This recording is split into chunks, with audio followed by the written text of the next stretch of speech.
Hello guys, this is the lobby of the Red Planet Hotel. Ayan, ito yung mga, meron silang dalawang elevator, may fire exit, at meron silang chandelier. And dito, meron silang computer which is pwede ka mag-internet. Ayan, free internet mo sa kanila.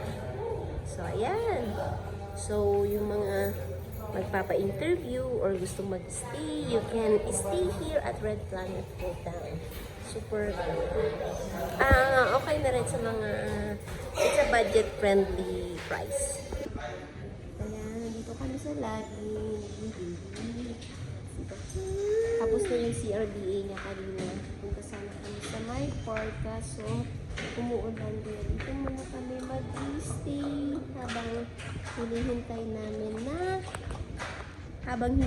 namin na humihintay yung ulan. So, yan. It's our update to our hotel. So, sabi ko nga, yung mga gustong mag-check-in is budget-friendly price. Kayang-kaya. Lalo na pag maramihan, it's maganda. Okay naman yung hotel, okay naman lahat. Kaso, wala silang amenities. Wala silang doon yung toothbrush, toothpaste, gano'n wala. Bibili ka dito, I think, 45 pesos yung isang kit. And wifi meron. Tapos meron silang heater. Tapos meron din TV sa loob. And coffee naman. Okay, so yan. Yan yung aming update. At kami ay aalis na. I hope you enjoy our vlog. Thank you. Ito yung lobby. Maganda may mga chess boards, guitar, meron silang bass.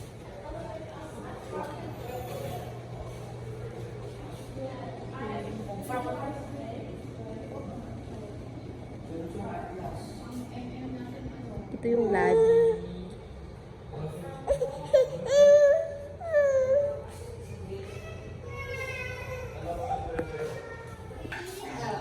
Hello guys! Good afternoon! So now, nandito na kami sa aming hotel at bibigyan ko kayo ng room tour with those kiddos! Yung aming view sa aming hotel. Makikita mo yung Manila Bay. So, here, hotel. So, ayan. Ito yung aming bed.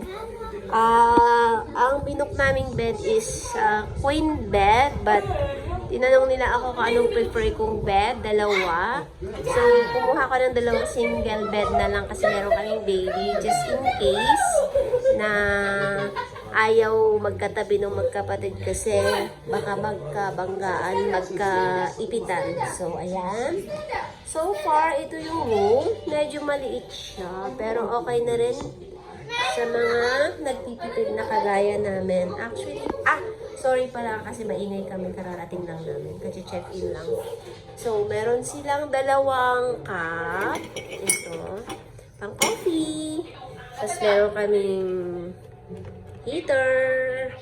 Meron din silang hair dryer. At meron silang napaka huge na salamin para makita mo doon yung face mo. Diba? And yan, nalagay mga damit, hanger. Tapos ito yung CR.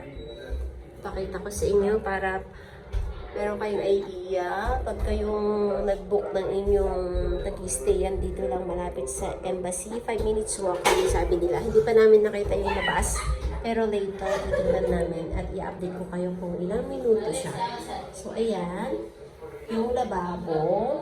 Tapos ito naman yung aming toilet. And of course, meron silang ito yung kanilang shower. So, yan ang aming room for today. Diba?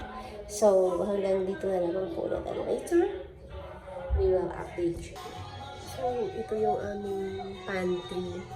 O, di ba? May mga pagkain kami galing pang probinsya.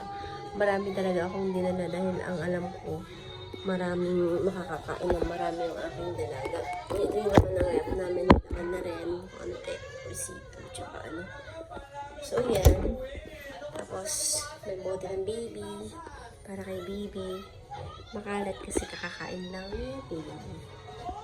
Ayan.